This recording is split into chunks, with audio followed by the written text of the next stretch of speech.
नमस्कार, न्यूज 24 पर आप देख रहे हैं सबसे बड़ा सवाल। आपके साथ मैं हूं अखिलेश आनंद। आज साक्षी महाराज जब दिल्ली आए तो 4 बच्चे वाले उनके बयान पर उनसे जवाब देते नहीं बन रहा था। दिल्ली रेलवे स्टेशन पर तो साक्षी महाराज कह गए कि उन्हें पार्टी का नोटिस ही नहीं मिला, लेकिन जब मीडिया दिल्ली में उनके घर तक उनकी बेतुकी दलील पर जवाब मांगने पहुंच गया तो साक्षी महाराज ने पुलिस की मदद से वहां से मीडिया कर्मियों को हटवा दिया। दरअसल साक्षी महाराज की परेशानी इसलिए बढ़ गई है क्योंकि उनकी वजह से बीजेपी की बहुत ज्यादा फजीहत हो गई है। इसके पहले वो राष्ट्रपिता महात्मा गांधी के हत्यारे नाथूराम गोडसे को देशभक्त बताने का महान काम भी कर चुके हैं। साक्षी महाराज के बयानों की आलोचना से घबराकर बीजेपी को आखिरकार उन्हें नोटिस तक देना पड़ा। आज हमारे इस कार्यक्रम में सबसे बड़ा सवाल यही है कि क्या साक्षी महाराज को नोटिस बीजेपी का दिखावा भर है? कहीं दिल्ली चुनाव से पहले छवि सुधारने में तो नहीं जुट गई है बीजेपी? सवाल यह भी, विवादित बयानों पर विश्व हिंदू परिषद का मुंह आखिरकार कौन बंद करेगा? तमाम सवालों पर चर्चा होगी खास मेहमानों के साथ, लेकिन सबसे पहले आपको एक रिपोर्ट दिखाते हैं। स्वामी जी के भाषण पर, प्रवचनों पर अपने को जोड़ते हुए निवेदन करना चाहते हैं, कम से कम 4 बच्चे पैदा करो। एक हम साधु महात्माओं को दे दो, एक वो हमारे पत्रकार पूछ रहे थे सीज पार उल्लंघन हो रहा है तो एक सीमा पर भेज दो। मैंने जो कल भीलवाड़ा में हिंदू सम्मेलन में जो मैंने निवेदन किया हिंदुओं से, मैं उस बयान पर कायम हूँ और ये होना चाहिए। आज भी मैं कह रही हूँ, हर हिंदू के घर में कम से कम 4 बच्चे होने चाहिए। जो अधिक ज्यादा बच्चे पैदा करेंगे, हम उनके लिए समाज में एक ऐसा अवसर करेंगे कि वो लोग अपनी जिंदगी अच्छी तरह से जी सकें। सवाल ये है कि मोदी सरकार के आने के बाद ही विवादित बयान की बाढ़ क्यों आ गई, जबकि प्रधानमंत्री संसद से लेकर कई मंचों पर विवादित बयान देने वालों को सोच समझकर बोलने की नसीहत दे चुके हैं। और चलिए तमाम सवालों पर अब चर्चा शुरू करते हैं और सबसे पहले अपने दर्शकों की मुलाकात में करवा दूं अपने मेहमानों से। मेरे साथ विजय सोनकर शास्त्री मौजूद हैं, भारतीय जनता पार्टी के राष्ट्रीय प्रवक्ता हैं। प्रियंका चतुर्वेदी मेरे साथ जुड़ चुकी हैं, कांग्रेस की प्रवक्ता हैं। राघव चड्ढा मेरे साथ स्टूडियो में मौजूद हैं, आम आदमी पार्टी के प्रवक्ता हैं आप। और बीएल तिवारी भी मेरे साथ जुड़ चुके हैं, विश्व हिंदू परिषद के नेता। तमाम मेहमानों का मैं रुख करूंगा, लेकिन विजय सोनकर शास्त्री जी, आपसे ही मेरा पहला सवाल है। चूंकि दिल्ली में इन दिनों आप लोग एक नारा बुलंद कर रहे हैं कि चलो चले मोदी के साथ, अगर मोदी के साथ साक्षी महाराज जैसे लोग भी चल रहे हैं जो नाथूराम गोडसे को बता देते हैं देशभक्त, जो ये कह देते हैं कि हिंदू 4 बच्चे पैदा करें, तो ऐसे में आप लोगों के साथ कौन चलेगा? देखिए अखिलेश जी, साक्षी महाराज के बारे में जो उन्होंने गोडसे के बारे में एक टिप्पणी किया था, एक बात कही थी, उस मामले में उन्होंने माफी भी मांग लिया था और उस संदर्भ में प्रधानमंत्री जी ने भी खेद व्यक्त किया था। मुझे ऐसा लगता है कि वो विषय वहां समाप्त हो गया था। पर जहां तक साक्षी महाराज की बात है, उन्होंने दोबारा एक विवादित बयान दिया और ऐसा बयान दिया जो कि अनर्गल था, अर्थहीन था। ऐसे बयान को भारतीय जनता पार्टी ने कभी भी इंडोर्स नहीं किया था।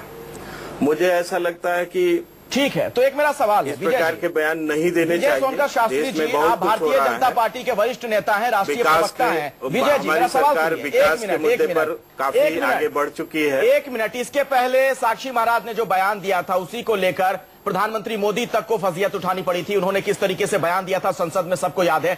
तो क्या ये माने कि साक्षी महाराज यानी बीजेपी का जो एक सांसद है वो आप लोग की नहीं सुन रहा है, बेकाबू हो चुका है, प्रधानमंत्री मोदी तक क्यों नहीं सुन रहे हैं?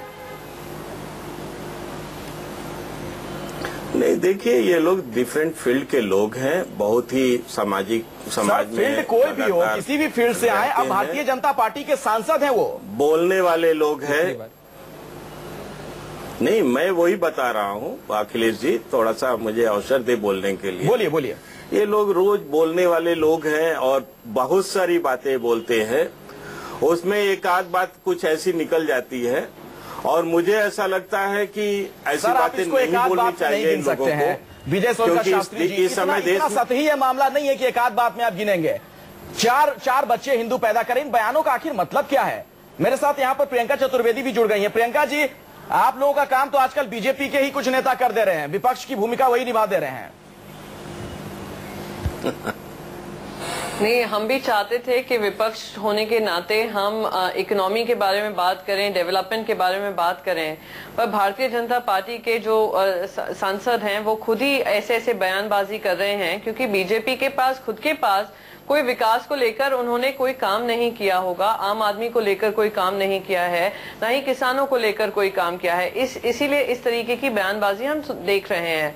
और जहां तक रही वीएचपी इन सब की बात, ये लोग सब जब इलेक्शन रैलीज चल रही थी, इलेक्शंस में इन्होंने काम किया है नरेंद्र मोदी को जिताने का, तो भारतीय जनता पार्टी खुल के इनका विरोध भी नहीं कर सकती है, विश्व हिंदू परिषद रहे या आरएसएस रहे। यही तो वजह नहीं है। विजय सोनकर शास्त्री जी, बात करें, राघव मैं आपके पास आऊंगा, लेकिन देखिए प्रियंका जो बात कर रही है महत्वपूर्ण है। विजय सोनकर शास्त्री जी, कहीं ऐसा तो नहीं कि इन्हीं वजहों से आप लोग नहीं कुछ कह पा रहे हैं?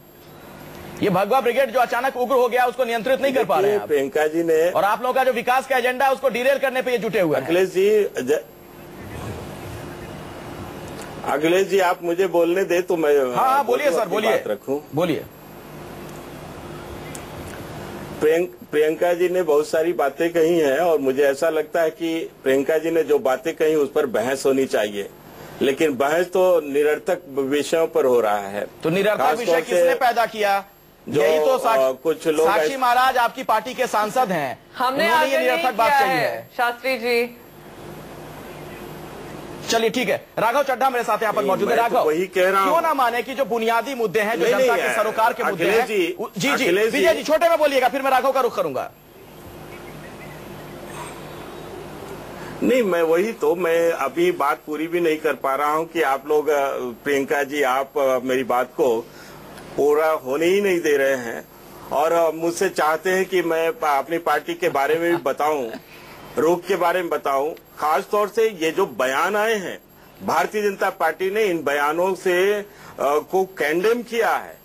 ये भारतीय जनता पार्टी का नीतिगत नहीं बयान है, लेकिन ये सब बातों पर अगर चर्चा हो रही है तो ये दुर्भाग्यपूर्ण चर्चा हो रही है। बिल्कुल चर्चा होगी, देश में बहुत ऐसे विषय हैं जिस पर चर्चा होनी चाहिए, चर्चा होगी, लेकिन दुर्भाग्यपूर्ण ढंग से ये सब विषयों पर चर्चा हो रही है। निरर्थक जिस पार्टी की देश में सरकार हो उसके सांसद से उम्मीद नहीं की जा सकती। फिर तो आपकी जो जनसंख्या की नीति है उसको बदल दीजिए।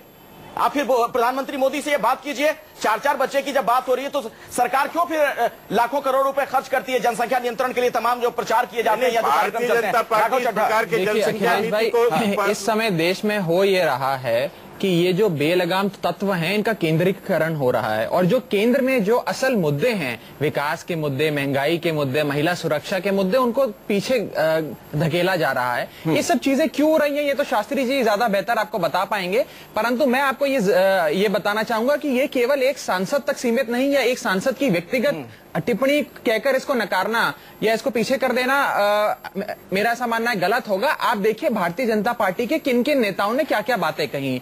इनके अभी मुख्यमंत्री बने खट्टर साहब हरियाणा में, वो कहते हैं महिलाओं को जीन्स नहीं पहनने देंगे, महिलाओं को सेलफोन नहीं लेना चाहिए, महिलाओं का रेप इसलिए होता है क्योंकि वो कपड़े एक प्रकार के पहनती हैं। जेटली साहब, इनके सबसे वरिष्ठ नेता, उन्होंने कहा कि निर्भया का जो रेप हुआ था वो एक छोटी सी घटना थी जिससे पर्यटन की जो पूरा उद्योग है उसको कई लाखों करोड़ों का नुकसान हो गया। नकवी साहब कहते हैं कि महिला लिपस्टिक पाउडर लगाकर प्रोटेस्ट करती हैं। ये भारतीय जनता पार्टी धीरे धीरे एक महिला विरोधी पार्टी बनती जा रही है। शास्त्री जी, मैं आपसे आप मेरे को जवाब दे दीजिए, शास्त्री जी मुझे जवाब दे दीजिए कि भारतीय जनता पार्टी महिला विरोधी पार्टी क्यों बनती जा रही है?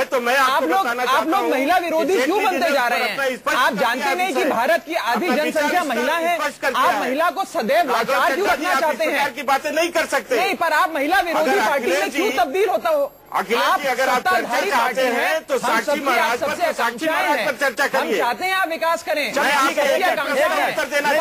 महिलाओं की असलियत से जुड़ा ये मामला है। एक मिनट, ठीक है। विजय सोनकर शास्त्री जी, विजय जी आपके पास आऊंगा, उसके पहले बीएल तिवारी का मैं रुख करना चाहूंगा। विश्व हिंदू परिषद के नेता मेरे साथ मौजूद हैं। बीएल तिवारी जी, क्यों इस तरह के बयान दिए जा रहे हैं? अनर्गल बयान, 4 बच्चे पैदा करें और उसके बाद नाम लिया है। एक मिनट, बीएल तिवारी जी सुन तो लीजिए। विजय जी, एक मिनट तो क्यों कोट की जा रही है? एक मिनट पहले बीएल तिवारी जी, आप लोग नहीं है इसलिए इस तरह की बात। बीएल तिवारी जी, और आप तो बच्चा पैदा करने की बात छोड़िए, आपके एक नेता एक कदम आगे बढ़ के कह रहे हैं कि इनाम देंगे जो 4 बच्चे पैदा करेगा। पहले सवाल करते हैं, पैनल को कंट्रोल कीजिए। आप बोलिए बीएल तिवारी जी। नेता कह रहे हैं आप जनसंख्या कंट्रोल करने नहीं दे रहे हैं और आप मुझे कह रहे हैं। ये बताइए, तो आप लोग छुट भाइयों के बयान के ऊपर इतना दुखी क्यों है, परेशान बताइए। उनको ओवर ये छुट भैया नहीं है, आपके सांसद हैं, ये लोग देश का कानून बनाते हैं। चलिए साक्षी महाराज को छुट भैया कह रहे हैं। विजय सोनकर शास्त्री जी अपनी पार्टी के सांसद को छुट भैया आप कह रहे हैं। आपकी बातों में आप छुट भैया कह रहे हैं, इसके बारे में आप साक्षी महाराज को छुट भैया कह रहे हैं। बारे में चर्चा की। ये वरिष्ठ नेता है। आप ही कहेंगे कि मुझे भी कहना है भाई। बोलिए बोलिए बोलिए बीएल तिवारी जी बोलिए। सुनने की हिम्मत रखिए जरा। बोलिए बोलिए बीएल तिवारी जी। सुनने की हिम्मत रखिए। बोलिए। इस देश के प्रधानमंत्री जी ने कहा था कि पहला अधिकार यहाँ पर मुसलमानों का है। यहाँ के गृह मंत्री ने कहा कि भगवा आतंकवाद है। चिदंबरम जी ने कहा कि भगवा आतंकवादी हैं। बयान ये विवादास्पद है कि आज का बयान विवादास्पद लगा। सारे बयान विवादास्पद है। अगर कोई भगवा आतंकवाद कहेगा वो भी बहुत गलत है। आतंकवाद का कोई मतलब नहीं होता बीएल तिवारी। उस समय कहाँ थे आप? उस समय कहाँ थे? उस समय हमने तमाम सवाल खड़े किए थे। तमाम सवाल उस वक्त भी खड़े हुए थे बीएल तिवारी जी। कोई सवाल नहीं किया गया। के मुताबिक हम सवाल खड़े करेंगे। नहीं किया गया। दूसरी बात सुन लीजिए। बोलिए बोलिए। दूसरी बात सुन लीजिए। आज इस्लाम के लोगों को क्या वो नियम के कानून को, भारत के संविधान को मानते हैं? आज औसत जनसंख्या का कितना प्रतिशत बढ़ा है? आज तो स्वयं हिंदू अपने आप में बहुत नियंत्रित है, बहुत संयम है। और उन्होंने साक्षी महाराज ने महंगाई के इस दौर में हर कोई संयमित है। हिंदू और मुस्लिम और सिख ईसाई। महिलाओं से जरा पूछिए भी तो जाकर बच्चे पालने में कितनी मेहनत लगती है। प्रियंका जी हमारे साथ यहाँ मौजूद है, वो बताएंगी आपको। प्रियंका चतुर्वेदी जी।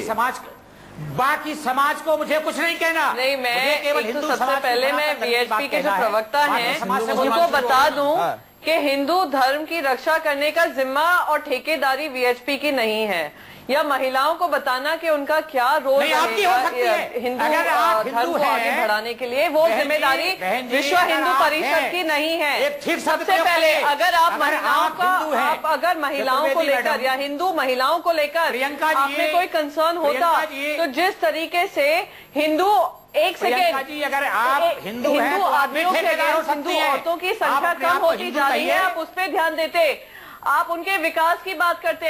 वीएचपी और आरएसएस और बीजेपी के हिसाब से कि औरत का एक ही काम है, वो है जननी का, कि वो जननी बने रहे। बिल्कुल बीएल तिवारी जी, मैं बोलचाल की भाषा में कहूँ तो आप लोग क्या महिलाओं को बच्चा पैदा करने की मशीन समझने लगे हैं? क्यों इस तरह का नरगल बात कहते हैं आप लोग? इस तरह की बात क्यों कहते हैं आप लोग? ये गलत शब्द प्रयोग कर रहे हैं आप। नहीं, आप कैसे बोल सकते हैं महिलाओं को कि 4-4 बच्चे पैदा करें? आप लोग अब तक घर वापसी की बात कर रहे थे, लोगों के आप बेडरूम में घुसने लगे हैं। कौन बच्चा पैदा करे ना करे, क्या ये बताना आपका काम है? ये कौन सी भाषा है? पहले ये क्षमा मांगे।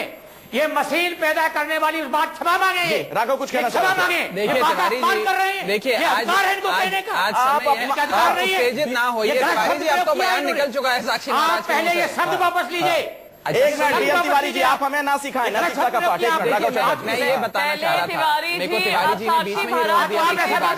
देखिए भारतीय जनता पार्टी और इसके साथ जुड़ी तमाम संस्थाएं एक महिला विरोधी कैंपेन चला रही हैं। इनके ये बात करते हैं महिला सुरक्षा की। आप सुन लीजिए तिवारी जी, ये बात करते हैं महिला सुरक्षा की।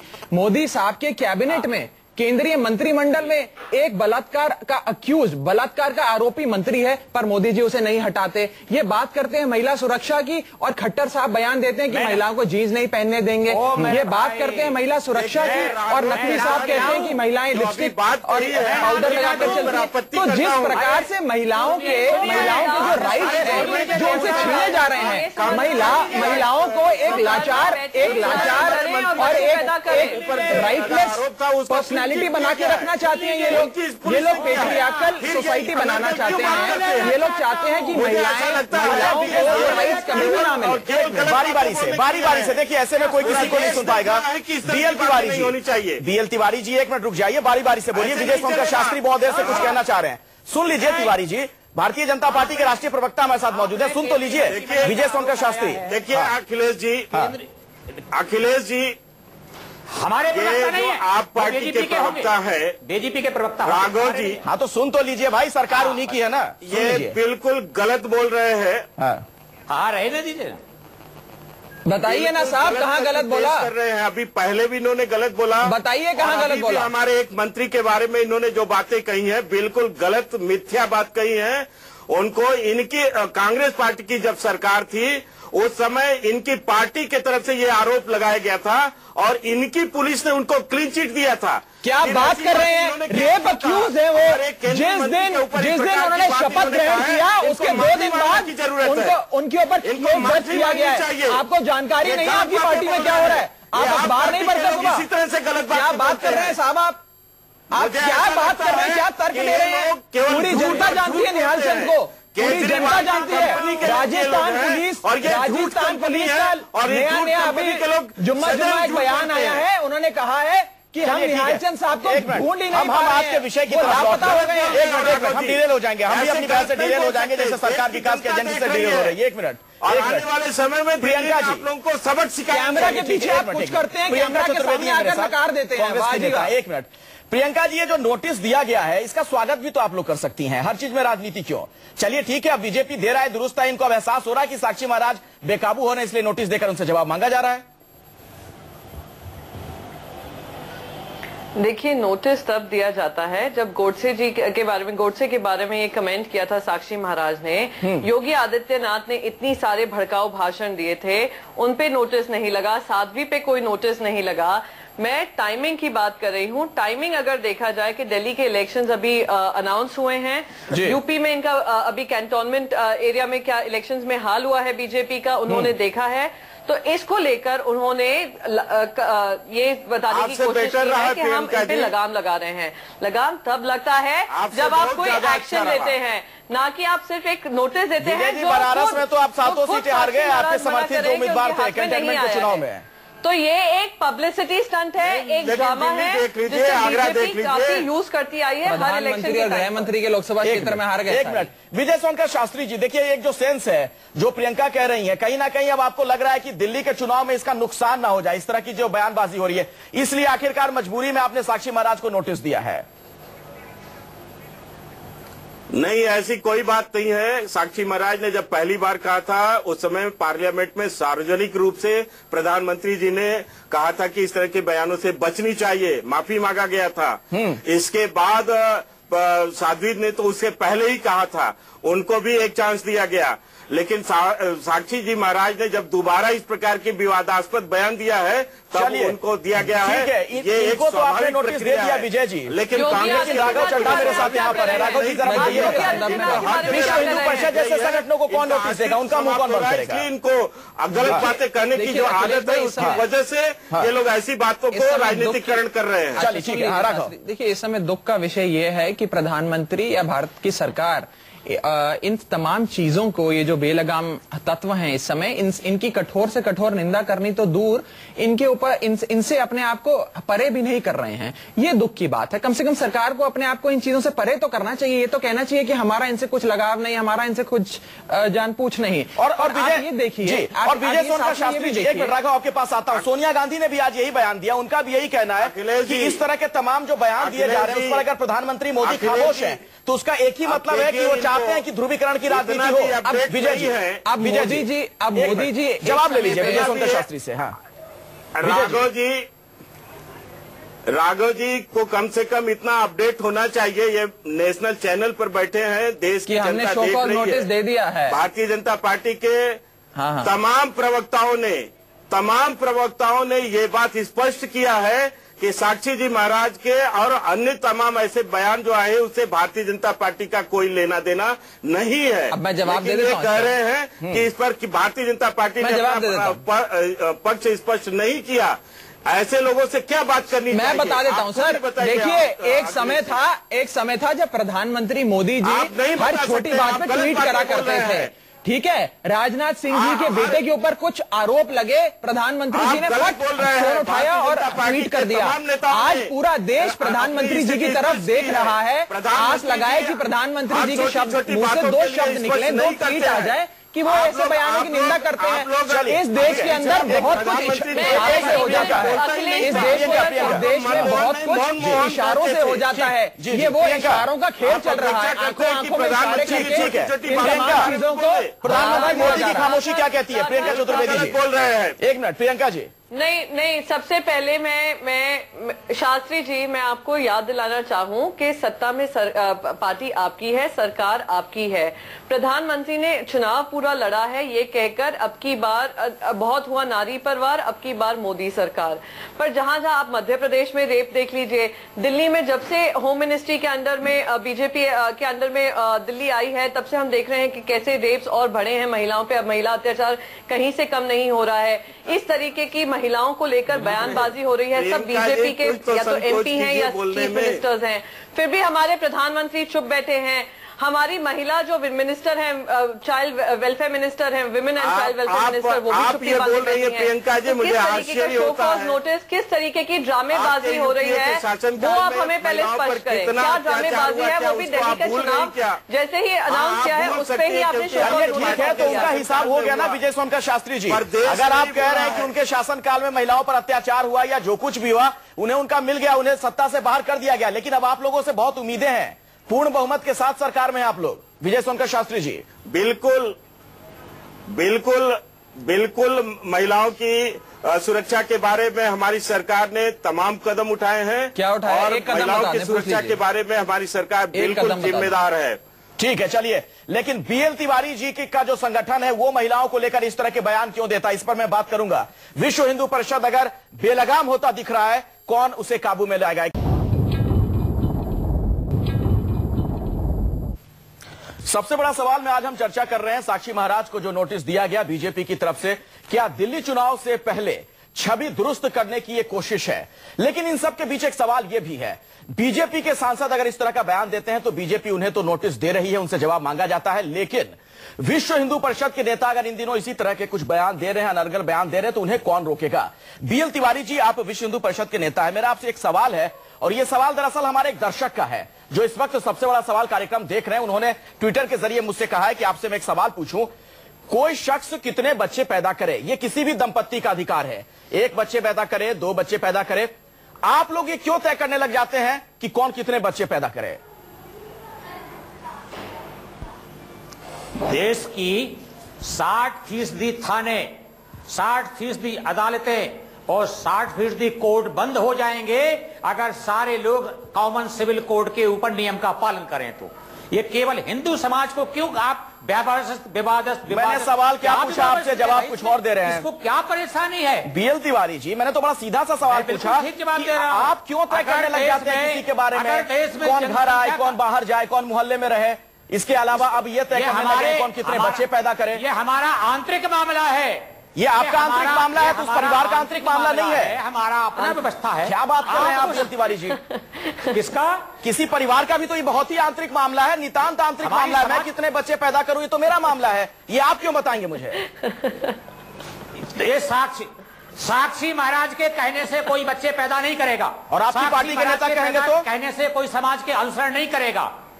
और विश्व हिंदू परिषद के नेता कह रहे हैं कहेंगे तो अपने गुणदोष के आधार पे कहेंगे, देश की आवश्यकता पे कहेंगे। अच्छा। देश की आवश्यकता पे कहेंगे, देश के सांस्कृतिक विरासत पे कहेंगे, देश की एकता अखंडता पर कहेंगे, देश की सुरक्षा के ऊपर बात करेंगे, तो उसके औचित्य उसका सवाल होगा तो जरूर बात करेंगे। चलिए ठीक है, प्रियंका चतुर्वेदी जी कुछ कहना चाह रहे हैं, बहुत देर से मुस्कुरा रही थी प्रियंका।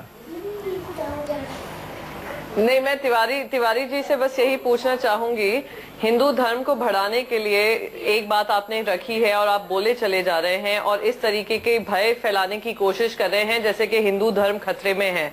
आपने कुछ विचार रखे हैं कि हिंदू जो लोग हैं उनकी प्रगति किस तरीके से हो सकती है, इकोनॉमिकली वो कैसे देश को कंट्रीब्यूट कर सकते हैं, उस बारे में आपने कभी पॉजिटिव कंट्रीब्यूशन किया हो हिंदू धर्म को लेकर तो आप बताएं। आप धर्म के ठेकेदार बैठे हुए हैं और इस तरीके का भय फैला रहे हैं। आपको अगर जिम्मेदारी लेनी है तो हर तरीके से जिम्मेदारी लीजिए, ना कि इस तरीके की बात करिए, महिलाओं की बात लेकर महिलाओं की हित की बात करिए। तिवारी जी, बड़ी दिलचस्प बात यह भी है कि ये तमाम सलाह वो लोग दे रहे हैं जिनकी शायद खुद की संतान नहीं है, सब साधु संत हैं, वो ये सलाह इन दिनों देने लगे हैं कि 4-4 बच्चे पैदा करो। बहन जी,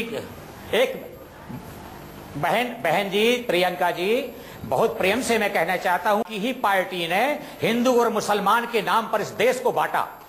अगर देश जहां जहां हिंदू अल्पसंख्यक हो गया, देश का हिस्सा वहां से कट गया, चाहे बांग्लादेश हो, चाहे देखिए ये बेतुकी दलील मत दीजिए। पाकिस्तान में मुस्लिम बहुसंख्यक है, लेकिन वहां पर क्या हालात है आप देख रहे हैं ना। बहुसंख्यक अल्पसंख्यक से चीजें नहीं होती हैं, कौन कहां पर ज्यादा संख्या में है। लेकिन क्या हुआ पेशावर की घटना, आपने बीएल तिवारी जी अखबार तो पढ़ते होंगे, पेशावर में मारने वाले भी मुस्लिम थे, मरने वाले भी मुस्लिम थे। आप देश को बांटना क्यों चाहते हैं, भारत को पाकिस्तान क्यों बना देना चाहते हैं, नफरत की राजनीति क्यों, नफरत के बीच क्यों बो रहे हैं बीएल तिवारी जी। ये जहां जहां देश में हिंदू अल्पसंख्यक हुआ, जहां जहां देश में हिंदू अल्पसंख्यक हुआ, देश कटा। अच्छा, विजय सोनकर शास्त्री जी, विजय सोनकर शास्त्री जी, ये जो फॉर्मूला है बीएल तिवारी जी का, उससे सहमत है क्या? नहीं, देखिए हम तो आज यहाँ पर साक्षी जी महाराज के बारे में जो चर्चा हो रही है उस पर हम लोग बात करना चाहते हैं। उन्होंने गलती की है, भारतीय जनता पार्टी की तरफ से उनको नोटिस दिया गया है, 10 दिन का समय दिया गया है, वो उसमें अपना वो रुख स्पष्ट करेंगे।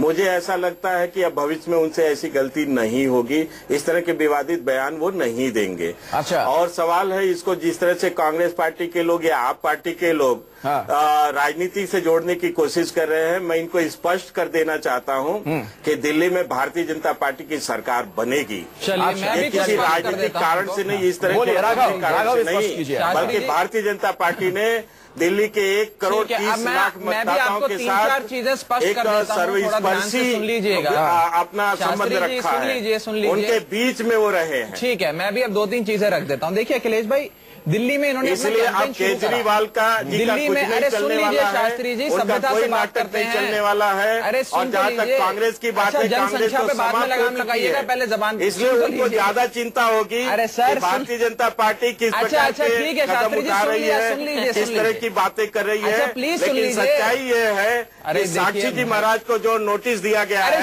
साक्षी जी महाराज क्या चुप कराएंगे, आप चुप नहीं हो रहे हैं, उसके लिए दिया गया है, आप तो चुप हो जाइए, राजनीति के लिए नहीं दिया गया है। चलिए ठीक है, सुन लीजिए। देखिए जहां तक दिल्ली की राजनीति का सवाल है अखिलेश भाई, दिल्ली में भारतीय जनता पार्टी ने अपना कैंपेन शुरू करा। हमने देखा साध्वी निरंजन ज्योति जी बाहर आई, उन्होंने कैंपेन करा, क्या क्या अपशब्दों, अभद्र भाषाओं का, गालियों का प्रयोग करा। गिरिराज सिंह जी ने करा, जो बोला था उन्होंने, वो तो मैं बोल सकता हूँ, दूसरा शब्द तो हम भी हिचकिचाते हैं दूसरा शब्द बोलने के लिए। उसके बाद इन्होंने कोशिशें करी कि भवाना त्रिलोकपुरी में सांप्रदायिक सद्भाव से थोड़ा खेला जाए तो कुछ मुनाफा मिले हमें चुनाव में। अब ये चीजें कर रहे हैं, ये जानते नहीं है कि इनका जो एस्पिरेशनल मिडिल क्लास है, जो इनको वोट डालता है, जो आकांक्षी मध्य वर्ग जो इनको वोट डालता है, वो इनसे कट रहा है। वो आज मध्यम वर्ग ये कह रहा है कि भारतीय जनता पार्टी महिला विरोधी पार्टी है, एक भी महिला इनको दिल्ली में वोट नहीं डालेगी।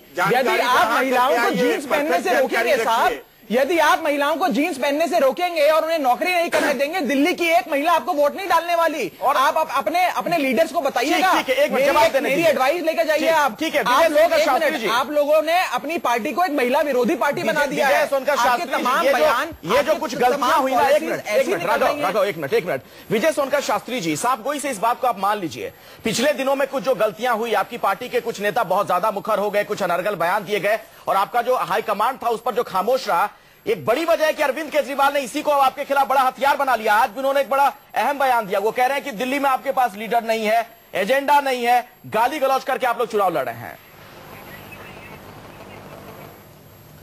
नहीं, बिल्कुल अखिलेश जी, ऐसी बात नहीं है। ये जबरदस्ती आप बात हमारे मुंह में डालना चाहते हैं। नहीं, अरविंद केजरीवाल ने ये बात कही है सर, मैं नहीं कह रहा हूं। दिल्ली में हमारा पूरा मेरा हमारी पार्टी का नेटवर्क है। हम लोग दिल्ली के 1 करोड़ 30 लाख मतदाताओं के साथ सीधा संपर्क रखे हैं। हमारे कम से कम 40 से 50 अनुसांगिक संगठन उनके बीच में काम कर रहे हैं। ठीक है, हमारे तो तमाम इतना बड़ा जो संगठन है उसमें केजरीवाल के खिलाफ कौन चेहरा है? एक मिनट, स्तर तक हम लोगों ने काम किया है, उसका परिणाम आएगा। केजरीवाल उसमें एक बात और जोड़ रहे हैं, वो कह रहे हैं कि दिल्ली में आपके पास कोई लीडर नहीं है, तो लीडर देंगे आप उनके खिलाफ कोई? केजरीवाल को बताइएगा कि हाँ हमारे पास है लीडर। हमारे यहाँ केजरीवाल जैसे लोग जो एक सातिराना राजनीतिक चाल चल रहे हैं, वो ऐसा नहीं कुछ है। अच्छा, आप देखिए, ऑटो रिक्शा पर किस तरह के पोस्टर इन्होंने लगवाया। ठीक है, अपना तो मुस्कुराते हुए पोस्टर लगवाया, लेकिन हमारे नेता जगदीश मुखी जी का गुस्सा करते हुए पोस्टर लगवाया। क्या जगदीश मुखी जी ने अपना वही फोटो दिया था कि हमारा ये फोटो लगाया जाए? मैं माफी मांग लेता हूँ, आप एक अच्छा फोटो भेज दीजिए, मैं कल सारे ऑटो पे पोस्टर बदलवा दूंगा। आप मुखी जी का एक हंसता हुआ उनका ऑफिशियल फोटो भेज दीजिए, मैं कल वो फोटो बदलवा दूंगा। राघव, आप तो कई नाम ले चुके हैं, जगदीश मुखी के बाद ये नाम आपने ले डाले। मैं फोटो बदलवा दूंगा। जगदीश मुखी अपनी पार्टी में लोगों से बात ज्यादा करते हैं, आप लोगों से बात करते हैं? एक मिनट, बीएल तिवारी बहुत देर से कुछ कहना चाह रहा है। राघव, आप बीएल तिवारी जी, किराना चाल था जी, और इस चाल को ठीक है, मैं फोटो बीएल तिवारी देख रही है, मैं फोटो बदलवा दूंगा। बीएल तिवारी जी, मैं अच्छा फोटो लगा दूंगा, हंसता हुआ फोटो लगवा। एक मिनट बीएल तिवारी जी, बदलवा दीजिए, बदलवा जितनी जल्दी हो बदलवा। चलिए, आप लोग फोटो में ना जाए, फोटो में जाके फिर वो आपकी जमानत। आप कोई और नेता बता दीजिए तो उस नेता का लगा देंगे। बीएल तिवारी जी बोलिए। मैं केवल एक बात कहना चाहता हूं। आप वाले राजनीति वाले नेता भाई कह रहे हैं कि जितनी गलतियां बीजेपी वाले करेंगे हमें वोट ज्यादा मिलेंगे, तो क्या इनका अपना कोई आधार नहीं है? ये नहीं कहा मैंने, नहीं, अपनी इनकी कोई नीति नहीं है। एक दूसरे की गलतियां पे ही चुनाव जीतेंगे क्या? दूसरे की गलतियों पे ही अपनी राजनीति। पर आप लोग इतनी गलतियां कर रहे हैं साहब, तो हम क्या करें? जब आप लोग इतनी गलतियां कर रहे हैं, जब आप एक महिला विरोधी पार्टी बन चुकी है, तो अब हम क्या करें इसमें? अब ऐसी हालत हो गई है कि भारतीय जनता पार्टी को नागपुर जाके बोलना पड़ रहा है, कोई भी नेता बयान ना दे। आप कृपया दिल्ली चुनाव में चुप हो जाइए, ये बयान आ रहे हैं। एक मिनट, अच्छा मैं गंभीर बात रखना चाहूंगा। देखिए, शास्त्री जी ने अभी दिल्ली चुनावों पे बात कही, तो मैं ये बताना चाहूंगा, इन्होंने कहा कोई अभद्र भाषा का प्रयोग नहीं हो रहा, पर शास्त्री जी आप देखिए, अभद्र भाषा का प्रयोग ऊपर से शुरू होता है। प्रधानमंत्री जी ने पहली दिल्ली में एक बड़ी रैली करी और उन्होंने किस भाषा का प्रयोग करा, अरविंद केजरीवाल जी के क्या क्या शब्द कहा, जंगल चले जाइए, नक्सलवाद है, ये है, वो है। क्या शोभा देता है देश के प्रधानमंत्री को? वो इतने उच्च स्तर पे हैं, हम उनके स्तर का, हम उनके ऑफिस का इतनी इज्जत करते हैं, क्या उनको शोभा देता है ऐसे बयान? और वो ऐसे बयान देते हैं तो नीचे क्या मैसेज जाता है? नीचे सारा मैसेज यही जाता है, उनके तमाम नेता, आपके तमाम बीएचपी के नेता, भारतीय जनता पार्टी के नेता फिर उसी भाषा का प्रयोग करते हैं। जी, क्या जानबूझकर इन दिनों इस तरह के बयान दिए जा रहे हैं ताकि जो मूल मुद्दे हैं उससे जनता का ध्यान हट जाए? क्योंकि मैं अपने दर्शकों को बता दूं, जो महंगाई को लेकर जो सामने आया आंकड़ा, महंगाई दर में वृद्धि हुई है। और ये छोड़ दें आप, इन दिनों में जबकि सब्जियों की कीमत बहुत सस्ती हुआ करती थी, कम हुआ करती थी। प्रियंका जी, आप तो जाती होंगी सब्जी लाने के लिए, आजकल मटर के भाव अगर हो आपको पता हो तो बता दें। मैं आपको बस ये कहना चाहूंगी यहाँ पर इस मुद्दे पर कि भारतीय जनता पार्टी इसका उत्तर आपको मैं देना चाहूंगा है कि ये एंटी विकास पार्टी है, ना ही ये विकास के साथ है, ना ही ये हिंदुओं के साथ है। हिंदुओं का मजाक बनाकर रख दिया है इस पार्टी ने, इस तरीके की बयानबाजी कर करके। हिंदू जो लोग हैं और हिंदू धर्म जो अपनाते हैं और फॉलो करते हैं, वो विकास की बात करना चाहते हैं, उस ओर बढ़ना चाहते हैं, पर ये पार्टी हमें इन छोटे छोटे मुद्दों पे, इन मुद्दों को इम्पोर्टेंस दिए चली जा रही है। ये पार्टी हर तरीके से देश में प्रॉब्लम क्रिएट करने की कोशिश कर रही है, ना कि विकास करने की कोशिश कर रही है। ये एंटी आम आदमी पार्टी है, ना ही आम आदमियों के साथ में है, ना ही गरीबों के साथ में है, ना ही किसानों के साथ में है, ना ही विकास के साथ में है, ना ही हिंदुओं के साथ। विजय सोनकर शास्त्री जी, तमाम लोगों के साथ कांग्रेस है, फिर भी कांग्रेस हार गई है। विजय सोनकर शास्त्री जी, प्रश्न आपके तरफ से उठा है और दूसरा प्रियंका जी के तरफ से, मैं दोनों का जवाब देना चाहूंगा। आपने ये कहा कि महंगाई के मुद्दे पर जो टिप्पणी की है जी, मैं आपको स्पष्ट बताना चाहता हूं कि आज देश में जो महंगाई का जो मानक है वो पिछले 7-8 सालों में सर्वाधिक कम है। अच्छा, 3%। सर, आपको पता होगा महंगाई दर में वृद्धि हो गई है, इजाफा हो गया है। नहीं, वो लेटेस्ट आंकड़े रख रहा हूँ सर आपके सामने। सब्जियां खरीदने गए हैं शास्त्री जी, ट्रेन की टिकट कराई है, पेट्रोल भरा है गाड़ी में। 7 पॉइंट था। जिस तरीके से विदेशों में पेट्रोल का दाम घट रहा है, भारत में हमें वो फायदा नहीं मिल रहा है। अगर आप सुनना चाहें तो नहीं। बोलिए शास्त्री जी, बोलिए। किसानों को उनके दाम मिल रहे हैं सब्जियों के। देखिए प्रियंका जी, जरा धैर्य रखिए, आप बौखलाई ज्यादा है, आपकी पार्टी का अस्तित्व तो समाप्त हो रहा है, इसलिए आप चिल्ला रही हैं। आप सुनने की कोशिश करें। आज जो सब्जी का दाम आप बता रही हैं, मैं उसके बारे में स्पष्ट करना चाहता हूं। गत 5-6 दिनों से जो वातावरण मौसम था उसमें कहीं बारिश भी हुई है, कहीं फॉग भी हुआ है।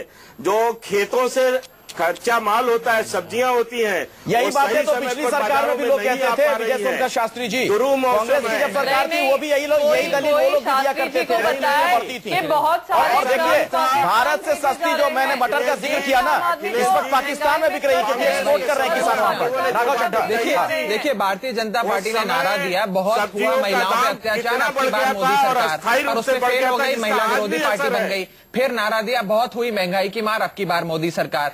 और अब इनके प्रवक्ता के बयान देते हैं कि महंगाई की दरें कम हो गई हैं। आप तो आम आदमी का मजाक उड़ा रहे हैं।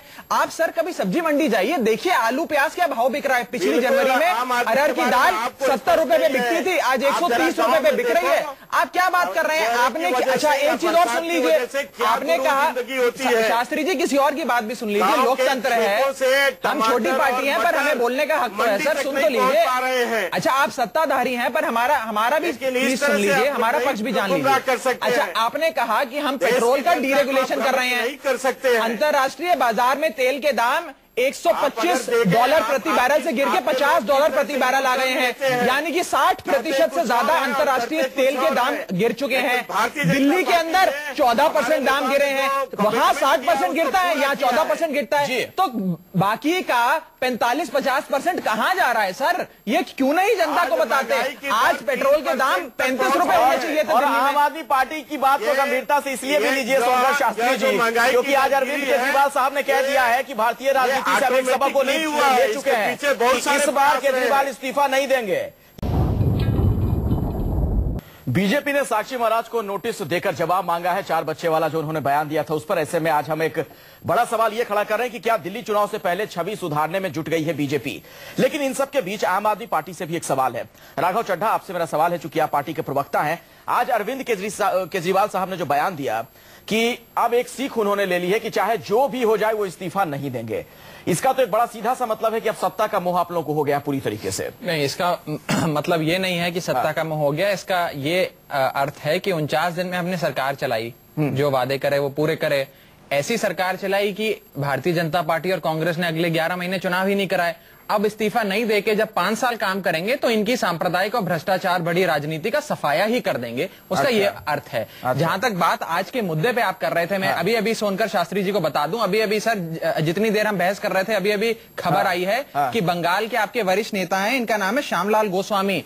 इन्होंने साक्षी महाराज से भी एक कदम आगे जाकर कहा है कि 5 बच्चे पैदा करिए, 4 नहीं 5 बच्चे पैदा करना। विजय सोनकर शास्त्री जी, एक तो आप जो प्रधानमंत्री ने नारा दिया मेक इन इंडिया का, तो कहीं वो इसलिए तो नहीं है कि मेक इन इंडिया करके जनसंख्या बढ़ाई जाए? बता गलत अर्थ में ले गए क्या विजय सोनकर शास्त्री जी? आपके पार्टी के लोग गलत अर्थ में ले गए क्या प्रधानमंत्री का बयान? देखिए, आपकी बार बच्चे आज हमारे देश में मेक इन इंडिया, क्लीन इन, प्रियंका कह रही है आपकी बार बच्चे 4 सुनने की कोशिश करें। आपने प्रश्न किया नहीं, ये सब आप समझ सकते हैं कि प्रियंका जी की मानसिकता क्या है। अगर ये 4 बच्चे की बात कर रही हैं तो इनको सोचना चाहिए कि ऐसी बातें नहीं करनी चाहिए। क्या है? और भारतीय जनता पार्टी का विचार इनके बारे में भी यही। शर्म आ रही है कि आपको शास्त्री जी, आपको साक्षी महाराज को चुप कराना चाहिए। मुझे इस डिबेट में बैठकर शर्म आ रही है कि हिंदू होने के नाते, महिला होने के नाते मुझे एक ही रूप में देखा जा रहा है कि मैं बच्चों पैदा करूं। बस साक्षी महाराज जी तो गलत कर रहे हैं, लेकिन आप भी कह रही हैं 4 बच्चे की बात, तो आप में और साक्षी महाराज में अंतर क्या है? देखिए अखिलेश भाई, इसमें बात बड़ी स्पष्ट है। भारतीय जनता पार्टी ने वादा करा था विकास के, 4 बच्चे की बात तो साक्षी जी बोल रहे हैं, लीडर्स बोल रहे हैं, शास्त्री जी एक छोटी सी आप बात बोल और रही है। अभी आपने बोला है, चलिए ही आप मजाक में ही बोली है, लेकिन आपने बोला है 10 सेकंड में अपनी बात मजाक नहीं है। देखिए मैं ये कहना चाहता हूँ, बहुत हुआ नारी पे वार की जगह नारा। बीएल तिवारी जी आखिरी कमेंट आपसे लेना चाहूंगा, वक्त नहीं अब मेरे पास। विश्व हिंदू परिषद का नेता है जी, चलिए अखिलेश जी पहली बात सुन लीजिए। छोटे में सर, बिल्कुल छोटे में कि make in India, clean India, प्रधानमंत्री जनधन योजना, ठीक है, और इसके साथ ही साथ महंगाई की दर घटी है, विकास की दर बढ़ी है, ये सारी खासियत हमारे भारतीय जनता पार्टी। चलिए ठीक है, बीएल तिवारी जी आखिरी कमेंट। चलिए, भारतीय जनता पार्टी ने तो साक्षी महाराज को नोटिस दे दिया है। विश्व हिंदू परिषद के नेता अगर इसी तरह की बयानबाजी जारी रखेंगे तो कोई कार्रवाई आप करेंगे कि उनको इनाम दीजिएगा? बीएल तिवारी जी करके भी सच्चाई नहीं देख रहे हैं। बीएल तिवारी जी 1 मिनट सुन लीजिए। हाँ बिल्कुल, पार्टी का उनका अपना अनुशासन है, उनकी अपनी नीति है, उनकी अपने कार्यकर्ताओं की मान मर्यादा है, उसका वो पालन करें, उनका वो धर्म है। जहां तक सवाल का भारत के सवाल की संस्कृति और सनातन धर्म का है, जहां तक सवाल हिंदू समाज का है, उसमें हमारा अपना जो स्टैंड है वो बिल्कुल ठीक है। उस पर हम अपना काम वो जनसंख्या बढ़ा के ही आप लोग उसको हासिल कर पाएंगे। एक छोटी सी बात, इनका मैंडेट बड़ा साफ है, विकास कर आए थे, ये कर रहे हैं। ठीक है, उनकी बात है, जो कहेंगे वो करेंगे नहीं, और जो माफी के साथ बीच में रोकना पड़ेगा, वक्त नहीं है। बहुत बहुत शुक्रिया आप तमाम मेहमानों का इस चर्चा में शिरकत करने के लिए।